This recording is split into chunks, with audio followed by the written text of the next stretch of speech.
The afternoon sun cast long shadows across the front yard as Judge Eleanor Blackwood carried the last box from her car into her new home. She paused on the porch, taking a moment to admire the beautiful colonial house with its freshly painted shutters and wide front steps. After 20 years sending criminals to jail, she had finally found a place where she could enjoy some peace and quiet. "This is exactly what I needed," Eleanor whispered to herself, breathing in the smell of freshly cut grass. At 58, she wasn't fully retiring. She'd still be teaching law students at the local university, but her days of handing down tough sentences in criminal court were behind her. Eleanor had saved for years to buy this house in Oakwood Estates, a neighborhood known for its pretty streets and tidy gardens. The houses weren't huge mansions, but they were well kept, with neat lawns and colorful flower beds. It felt like the perfect place to start this new chapter of her life. Back in the courthouse, everyone knew who Judge Blackwood was. The lawyers called her the Hammer behind her back because she never went easy on criminals who broke the law. Drug dealers, bank robbers, and con men had all felt the weight of her sentences. Some had even cried when they heard how many years they'd be spending behind bars. But Eleanor never lost sleep over it. She believed people should face the consequences of their actions. Now she just wanted to read books in her garden, grow her favorite roses, and maybe have the neighbors over for tea sometimes. She didn't tell anyone in Oakwood Estates about her old job. When she introduced herself to the couple next door, she just said, "Hi, I'm Ellie. I teach at the university." It felt good to be just another neighbor instead of someone people feared. Eleanor spent her first few days settling in. She unpacked her books, arranged her furniture, and planted flowers in the garden beds. She was kneeling in the dirt, patting soil around a young rose bush when a shadow fell across her work. "Excuse me," said a woman's voice, sharp as a pin. "I don't believe those plants are on the approved vegetation list." Eleanor looked up, squinting against the sun. Standing over her was a woman around her age, with perfectly styled hair that didn't move in the breeze. She wore pressed khaki pants and a polo shirt with a little oak tree embroidered on the chest. In her hands, she clutched a thick binder and a clipboard. "I'm Belinda Harrington," the woman said, not offering to shake hands, which was just as well since Eleanor's were covered in dirt. "I'm the president of the Oakwood Estates Homeowners Association." Eleanor stood up slowly, brushing soil from her knees. "Nice to meet you. I'm Ellie." "Full name, please," Belinda said, pen poised over her clipboard. "For the records." "Eleanor Blackwood," she replied, fighting the urge to use her title of judge. For 20 years, nobody had dared to speak to her in such a bossy tone. Belinda wrote the name down with tight, neat handwriting. "Well, Ms. Blackwood, I'm here to welcome you to our community and provide you with this." She thrust forward the heavy binder. "This contains all the rules and regulations for Oakwood Estates. I suggest you review it immediately." Eleanor took the binder, surprised by its weight. "Thank you. I'll take a look." Belinda's eyes narrowed as she looked at Eleanor's flower beds. "As I was saying, those roses may not be on our approved plant list, and that bird bath is definitely not the right style for this neighborhood." Eleanor had actually read the HOA guidelines before buying the house. She knew her plants were allowed because she'd checked the list carefully. "Actually," Eleanor said, calmly, "these are Camelot roses, which are listed on page 53 of the landscaping guidelines, and the bird bath was already here when I bought the house, so I assumed it was approved." Belinda's mouth tightened into a thin line. She clearly wasn't used to people knowing the rules as well as she did. "Well," Belinda sniffed, "we're very particular about keeping up property values here. People can't just do whatever they want." "Of course not," Eleanor agreed, keeping her voice friendly. "Nobody wants that." Belinda looked around the yard, clearly searching for other problems. "Your mailbox seems a bit tall. We have strict height requirements." Eleanor had spent her whole career dealing with people trying to bend the truth. She could spot someone on a power trip from a mile away. But instead of calling Belinda out, she just nodded politely. "I'll double-check the measurements," she promised, knowing full well that her mailbox was exactly the right height. "See that you do," Belinda said. "The violation fines start at $100 and increase with each notice." As Belinda walked away, her shoes clicking sharply on the sidewalk, Eleanor stood watching her go. In court, Eleanor could have silenced someone like Belinda with a single stern look. But here, she was just another homeowner who had to play by the HOA rules. That evening, Eleanor sat on her new porch with a cup of tea, flipping through the massive binder Belinda had given her. 300 pages of rules about everything from what color you could paint your door to how long your grass could grow. Some of the rules made sense, but others seemed designed just to give people like Belinda power over their neighbors. The older couple from next door walked by with their small dog. They waved, and Eleanor invited them up for a chat. "I see you met the HOA queen," the husband said with a knowing smile. "Belinda?" Eleanor nodded. "She seems thorough." The wife laughed. "That's a nice way of putting it. She's been president for 8 years. Nobody runs against her anymore." "She gave out 12 violation notices last month," the husband added. "Most for things nobody else would even notice, like holiday decorations being up one day too long." Eleanor sipped her tea thoughtfully. "Does she treat everyone this way?" "Yeah." Couple exchanged glances. "Mostly the new people," the wife said. "She likes to establish who's boss right away." As the sky turned purple with sunset, Eleanor waved goodbye to her neighbors and went inside. She placed the thick rulebook on her desk and thought about Belinda Harrington, a woman who clearly enjoyed having power over others. Little did Belinda know that she had just picked a fight with someone who had spent 20 years dealing with people far more intimidating than an HOA president with a clipboard. Eleanor Blackwood might look like a friendly new neighbor who taught college students, but beneath her calm smile was the same judge who had made hardened criminals tremble in her courtroom. "This should be interesting," Eleanor murmured to herself as she closed her front door. She wasn't looking for trouble, but she wasn't about to be bullied either. For now, she would play by the rules. After all, following the law was something Judge Blackwood believed in deeply. But she had a feeling that Belinda Harrington was about to learn a valuable lesson about choosing her battles more carefully. Eleanor had been living in her new home for just over 3 months when the 5th violation notice arrived in her mailbox. She sighed as she pulled out the bright yellow paper, already knowing who it was from without having to look at the signature. What could it possibly be this time? She wondered aloud, unfolding the notice as she walked back up her driveway. The first notice had come just 2 weeks after she'd moved in. According to Belinda Harrington, Eleanor's mailbox was exactly 2 inches taller than the HOA regulations allowed. Never mind that it was the same mailbox that had been there for years before Eleanor bought the house. Instead of arguing, Eleanor had simply hired a local handyman to adjust the height. She took before and after photos, measured everything twice, and sent Belinda an email confirming the issue had been fixed. The second notice arrived 10 days later. This time, Belinda claimed Eleanor's garden hose was visible from the street, which apparently was against some rule buried deep in the HOA handbook.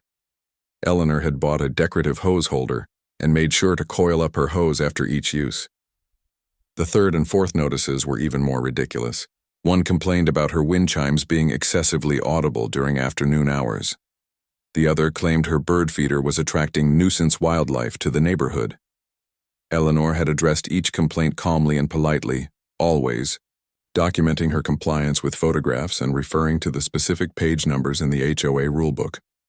Now, standing in her kitchen, Eleanor read the latest notice with growing frustration. According to Belinda, the potted plants on Eleanor's front porch were non-uniform in height and creating visual clutter. "You have got to be kidding me," Eleanor muttered, placing the notice on her counter. In her 20 years as a judge, she had sentenced people for serious crimes, drug trafficking, armed robbery, even murder. She had faced down angry defendants and their lawyers without blinking. Yet somehow, this neighborhood busybody with her clipboard and rulebook was becoming the most irritating person Eleanor had ever encountered. That evening, Eleanor decided to attend the monthly HOA meeting. She hadn't gone to the previous ones, thinking she was too busy settling in. But now she was curious to see how these meetings worked and who else was on the board besides Belinda. The meeting was held in the small community clubhouse near the Neighborhood pool. About 20 homeowners had shown up, sitting in folding chairs arranged in rows. Eleanor took a seat in the back, nodding politely to a few neighbors she recognized. Belinda sat at a table in the front, flanked by 4 other board members who looked thoroughly bored. As the meeting progressed, Eleanor watched how Belinda controlled the conversation, cutting people off mid-sentence and dismissing concerns with a wave of her hand. "The garden committee has selected approved flowers for the community entrance," Belinda announced. "Any objections to the proposed plan will need to be submitted in writing by Friday." An older man raised his hand. "Could we consider adding some vegetables to the community garden section? My grandkids would love to." "Vegetables are not aesthetically pleasing," Belinda interrupted. "The front entrance is about curb appeal, not your grandchildren's hobbies." Next item on the agenda. Eleanor noticed how the other board members simply nodded along with whatever Belinda said. It was clear who was really in charge. After the meeting, Eleanor chatted with a few neighbors in the parking lot. "I've gotten 5 violation notices already," she mentioned to a friendly couple who lived down the street. The husband chuckled. "Only 5? You're getting off easy. We got 8 in our first month." "Belinda doesn't like new people much," his wife added. "She's been here the longest and thinks that makes her the neighborhood queen." "Does anyone ever stand up to her?" Eleanor asked. The couple exchanged glances. "The Thomas family tried last year," the wife said quietly. "They wanted to put up a small basketball hoop in their driveway for their son. Belinda made their lives miserable. Daily inspections, violation notices for every little thing. They ended up moving out." Eleanor frowned. In her courtroom, she had always followed one important principle: the law should be applied fairly to everyone. It sounded like Belinda was using the HOA rules as a weapon against people she didn't like. The next day, Eleanor decided to repaint her front door. The previous owner had left it a faded brown color that didn't match the rest of the house. After carefully reviewing the HOA guidelines, she selected a shade called Midnight Harbor, a deep navy blue that was specifically listed as an approved color on page 47 of the rulebook. She hired a professional painter who completed the job on Friday morning while Eleanor was teaching her constitutional law class at the university. When she returned home that afternoon, she was delighted with how the new color brightened up the entrance to her home. She was unloading groceries from her car when she spotted Belinda standing on her sidewalk, taking photos of her newly painted door with a scowl on her face. "Can I help you with something?" Eleanor asked, keeping her voice calm even though she could feel her temper rising. Belinda spun around, her eyes narrowing. "That is not the approved shade of navy blue," she said accusingly. "It's at least 2 shades darker than the regulations allow." Eleanor set down her grocery bags. "Actually, it's Midnight Harbor, which is specifically listed in the approved color section." "Well, it doesn't look right," Belinda insisted, her chin jutting out stubbornly. "The board will have to review this at our next meeting. You might need to repaint it." Eleanor took a deep breath, counting silently to 10 the way she used to do when a particularly difficult lawyer was trying her patience in court. "I followed the guidelines exactly," she said firmly. "The color is approved, the painter was licensed and insured as required, and I have documentation of everything." Belinda's lips pinched together like she had just bitten into a lemon. "We'll see about that. The board makes the final decision, not you." As Belinda marched away, Eleanor picked up her groceries and went inside. She hung her keys on the hook beside her beautiful new navy door and tried to shake off her frustration. What she didn't know then was that this door, this perfectly regulation-compliant, navy blue door, would soon become the center of a neighborhood showdown that would change Oakwood Estates forever. Later that evening, Eleanor sat on her back patio with a glass of iced tea, thinking about Belinda Harrington and her power trips. In the courtroom, Eleanor had dealt with all kinds of difficult people, from smooth-talking defense attorneys to hardened criminals. She had always remained fair and composed, never letting her emotions affect her judgment. But something about Belinda pushed her buttons in a way few people ever had. Maybe it was the pettiness of it all, using minor rules to make people's lives difficult just because she could. Eleanor thought about her neighbors' stories, about families who had been bullied into moving away. She thought about the resigned looks on people's faces at the HOA meeting, like they had given up fighting against Belinda's reign. This isn't right, Eleanor said to herself, watching the sunset paint the sky in shades of pink and orange. In her career, she had always stood up for what was fair and just. She might be semi-retired now, but some habits were hard to break. Little did she know that in just a few days, Belinda would cross a line that even the patient Judge Blackwood couldn't ignore, and the quiet new professor on the block would have to reveal exactly who she really was. 3 days after the argument about her door color, Eleanor attended a faculty dinner at the university. It had been a pleasant evening of good food and interesting conversation with her fellow professors. As department head for the law program, she was expected to show up at these events, though she would have preferred a quiet night at home with a book. The dinner ran later than expected, and it was nearly 9 o'clock when Eleanor turned onto her street. The neighborhood was quiet, with most houses already dark or showing just the blue glow of television screens through living room windows. As she pulled into her driveway, her headlights swept across the front of her house and she froze with her hand on the gearshift. Something was wrong with her door.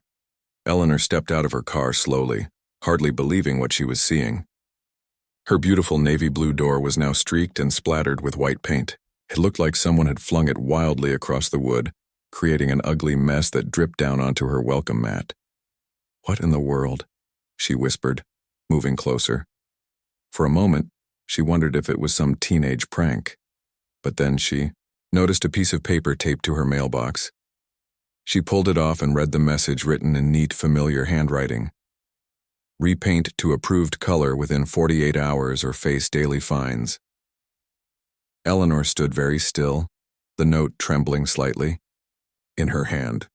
In 20 years on the bench, she had received threats from gang members, angry relatives of criminals she'd sentenced, and even a few unhinged individuals who didn't like her rulings. But nobody had ever actually vandalized her home. She took a deep breath, forcing herself to think clearly despite her anger. There was a difference between being mad and being smart, and right now she needed to be smart. First, she took out her phone and snapped several photos of the damaged door and the note. Then she checked her security cameras. When she had moved in, she'd installed discreet cameras near her front door and garage, a habit from her years as a judge occasionally facing threats. She hadn't mentioned them to anyone in the neighborhood. Inside, Eleanor sat at her kitchen table with her laptop, reviewing the security footage. She didn't have to look far. At exactly 7:42 p.m., the camera had captured Belinda Harrington approaching her front door, a paint can in one hand. Belinda was wearing gardening gloves and a baseball cap pulled low over her eyes. Not a very effective disguise, especially since her distinctive pearl earrings were clearly visible in the porch light. The footage showed Belinda looking around, furtively before opening the paint can. She then used a brush to splatter white paint across the navy door in angry strokes. The whole thing took less than 2 minutes, after which Belinda taped the note to the mailbox and hurried away. Eleanor watched the video twice, scarcely believing what she was seeing. Belinda wasn't just an annoying neighbor with control issues. She was willing to damage someone else's property to get her way. That crossed the line from irritating to criminal. Eleanor's first instinct was to call the police immediately. It was clear vandalism, caught on camera, with no room for doubt. But after a moment's reflection, she decided on a different approach. She picked up her phone and made 2 calls instead. The first was to her former law clerk, Thomas Chen, who had worked with her for 5 years before starting his own practice, specializing in property law and homeowners association disputes. "Tom, it's Judge Blackwood," she said when he answered. "I need your advice on something unusual. Can you meet me for breakfast tomorrow? I've got some interesting footage to show you." Her second call was to an old friend, Catherine Lopez, who happened to be the current chief of police.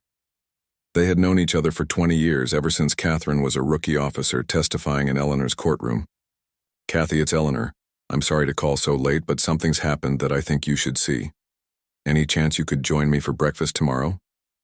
With those calls made, Eleanor went back outside and carefully covered her damaged door with a plastic tarp to prevent the wet paint from causing more damage. She secured it with tape, trying not to let her anger build as she worked. Back inside, she pulled out the HOA rulebook and began to read it closely. Not just the rules themselves, but the bylaws about how the HOA operated, who had authority to do what, and most importantly, what procedures existed for removing board members. She also looked up the state laws regarding property damage, trespassing, and harassment. Although she had primarily worked in criminal court, Eleanor knew her way around property law too. By midnight, she had filled several pages of a legal pad with notes and marked dozens of sections in the binder with colorful sticky tabs. Eleanor didn't sleep much that night. Each time she closed her eyes, she saw the image of Belinda throwing paint on her door, so smug in her belief that she could bully people without consequences. It reminded Eleanor of the corrupt officials she had sometimes encountered in her career, people who abused their small amount of power and expected to get away with it because nobody stood up to them. At 6 the next morning, Eleanor made a fresh pot of coffee and started making calls to the other HOA board members. She didn't mention the vandalism or accuse Belinda of anything. Instead, she simply said she had an important matter to discuss at the upcoming HOA meeting and wanted to make sure everyone would be there. By 8 o'clock, Thomas and Catherine arrived at the local diner where Eleanor had requested a private booth in the back. She ordered coffee for everyone and waited until the waitress had left before pulling out her laptop. "Thanks for coming on such short notice," she said, opening the computer. "I have a situation I could use your help with." She played the security footage for them, then showed them photos of her damaged door and the threatening note. Catherine's expression darkened as she watched while Thomas shook his head in disbelief. "That's blatant criminal vandalism," Catherine said, her police instincts kicking in. "We can have her arrested today if you want to press charges." "And it's a clear violation of HOA rules," Thomas added. "Even if she is the president, she has no authority to deface private property. Plus, the color was approved in their own rule book." Eleanor nodded, stirring her coffee thoughtfully. "I'm considering my options. What I'd really like is to make sure this doesn't happen to anyone else in the neighborhood. Belinda has been bullying people for years, and it needs to stop." They talked for nearly an hour, discussing various approaches. By the time their breakfast plates were cleared away, Eleanor had a plan, not just to deal with her damaged door, but to change the power dynamics of the entire HOA. "Are you sure about this?" Catherine asked as they were leaving. "You could just file charges and be done with it." Eleanor smiled, thinking about the HOA meeting scheduled for that evening. "In my experience, justice works best when it teaches a lesson, not just punishes an offense. Belinda needs to learn that actions have consequences, especially when you don't know who you're dealing with." As she drove home to prepare for the meeting, Eleanor felt a familiar sense of calm determination, the same feeling she used to have before delivering an important ruling in court. Tonight, Belinda Harrington would learn exactly who she had messed with, and the neighborhood of Oakwood Estates would never be the same again. Word spread quickly through Oakwood Estates about what had happened to Eleanor's door. By late afternoon, several neighbors had stopped by to express their shock and offer support.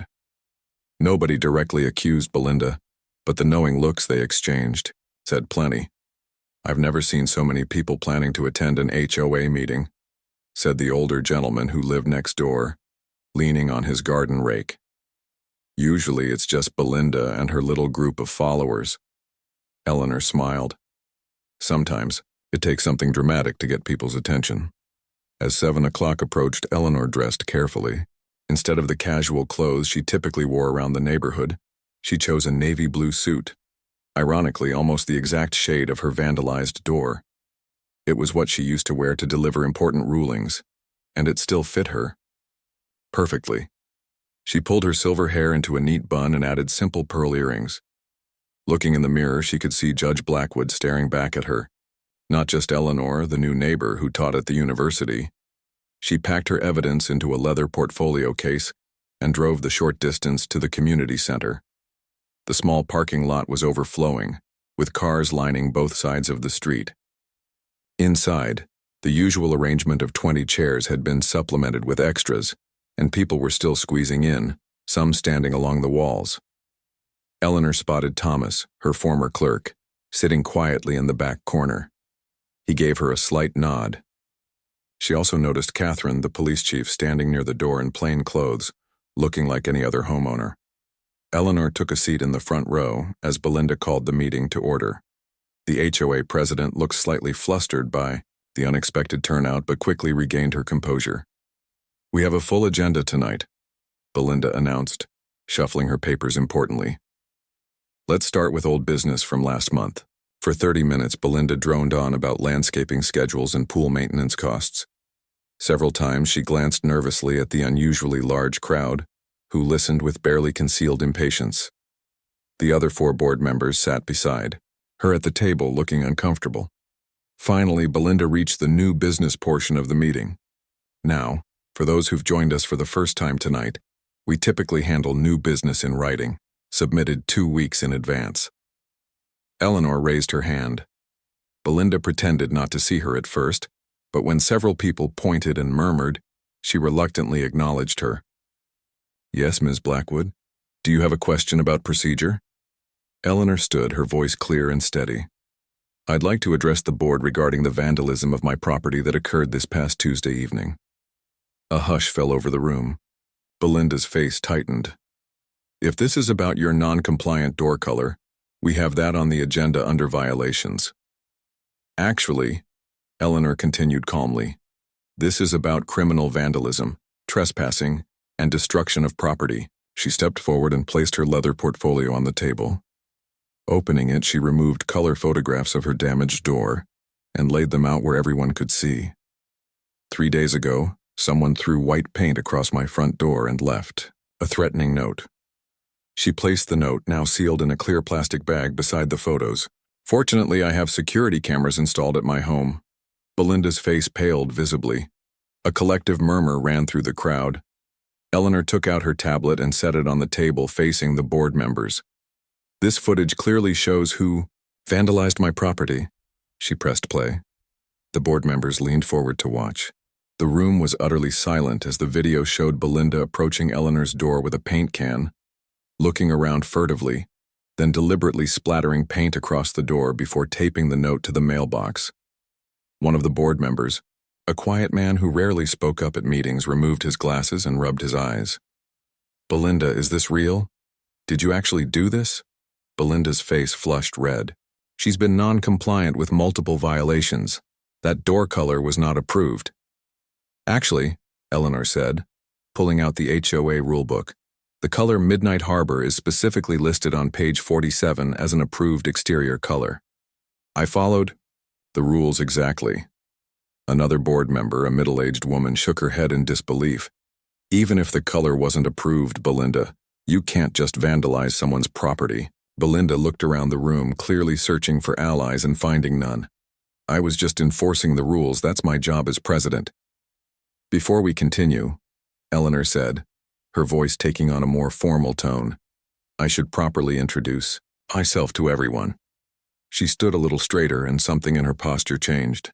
People who had known her only as the friendly new neighbor suddenly sensed something different about her. "My name is Judge Eleanor Blackwood. Until recently, I presided over criminal cases in the Northern District Federal Court.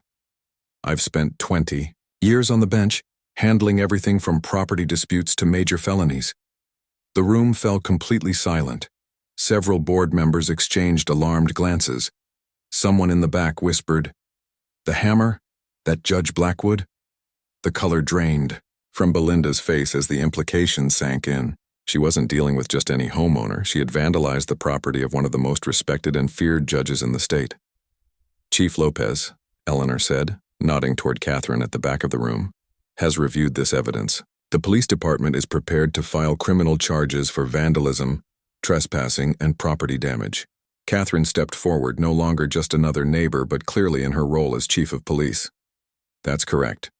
We have more than enough evidence for an arrest." Belinda gripped the edge of the table, her knuckles white. "You can't do this. I was just doing my job."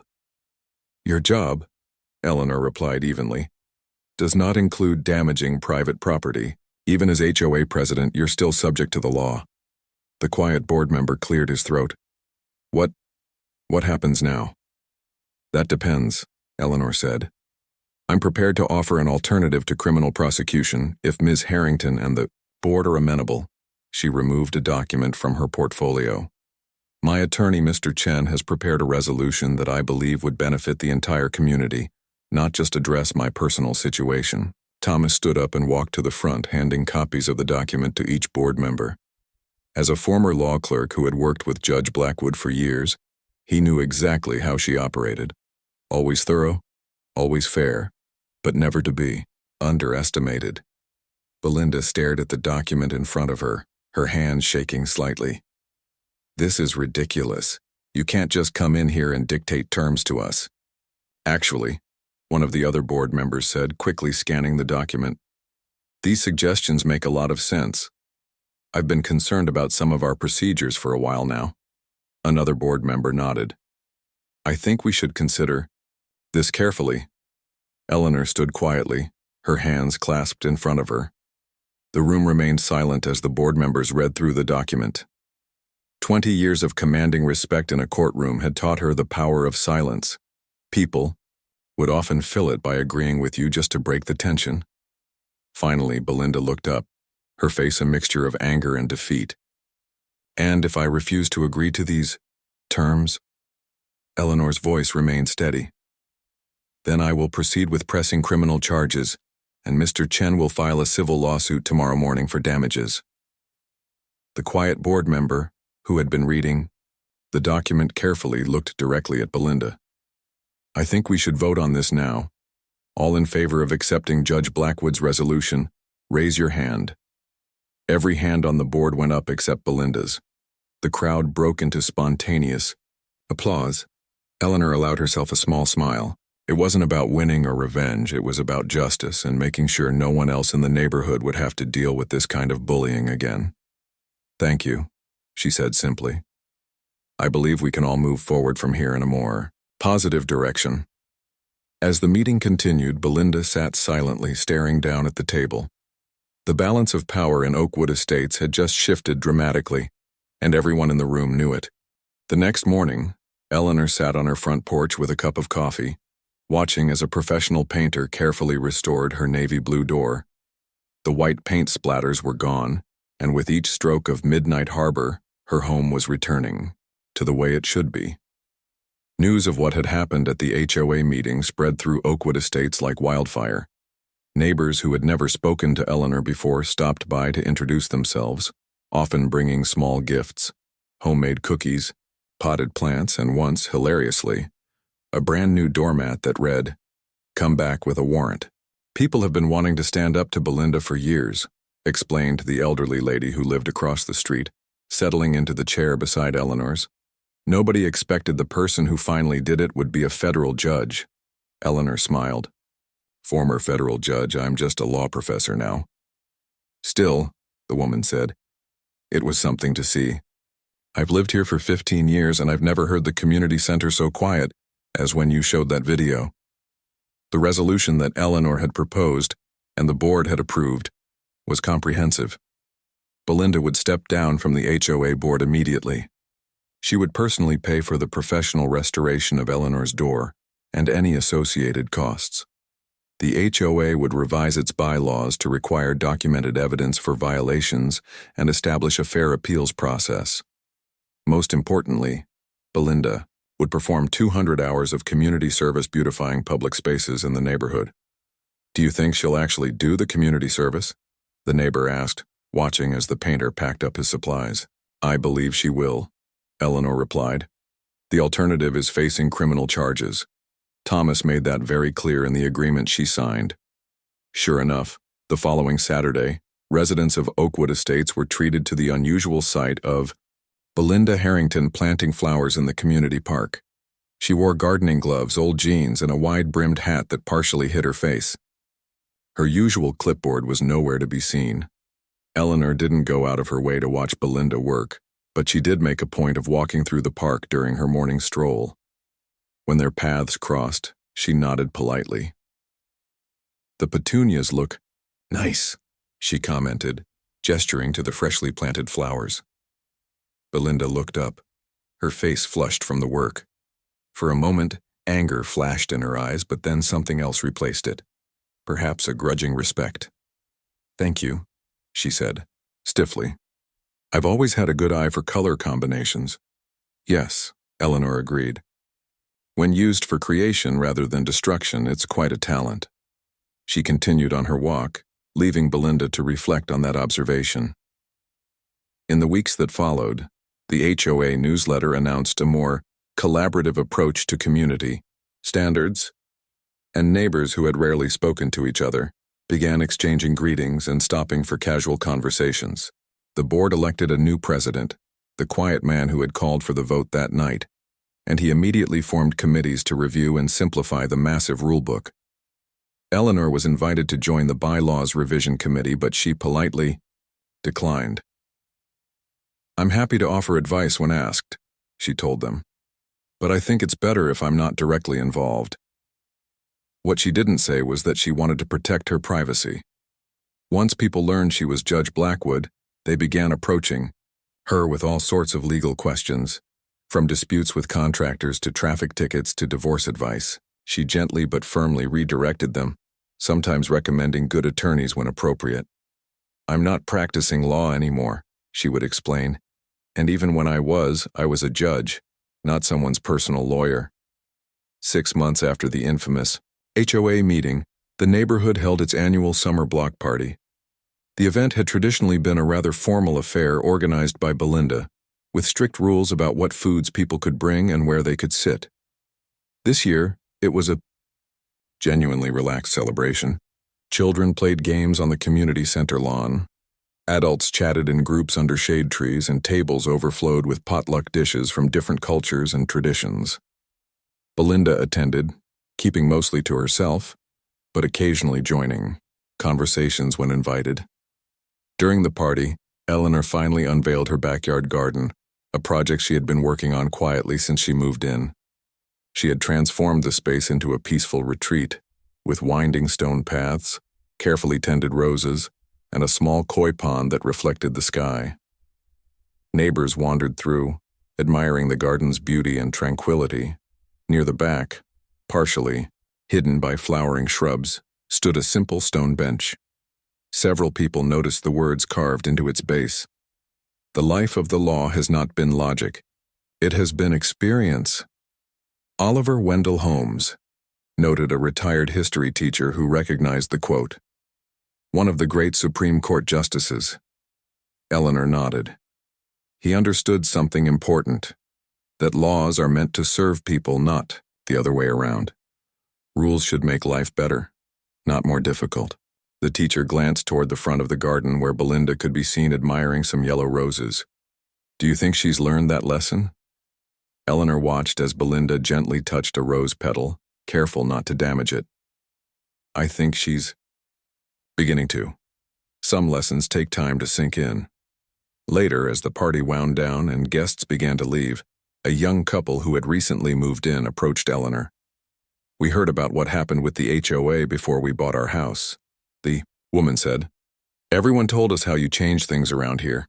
We were actually afraid to buy in a neighborhood with a strict HOA, but people said it's different now." Her husband nodded.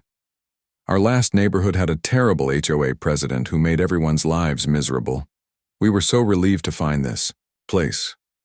Eleanor smiled. Sometimes the right kind of justice isn't about punishment, it's about creating positive change. As twilight settled over Oakwood Estates that evening, Eleanor sat alone on her stone bench, listening to the gentle splash of water in the koi pond.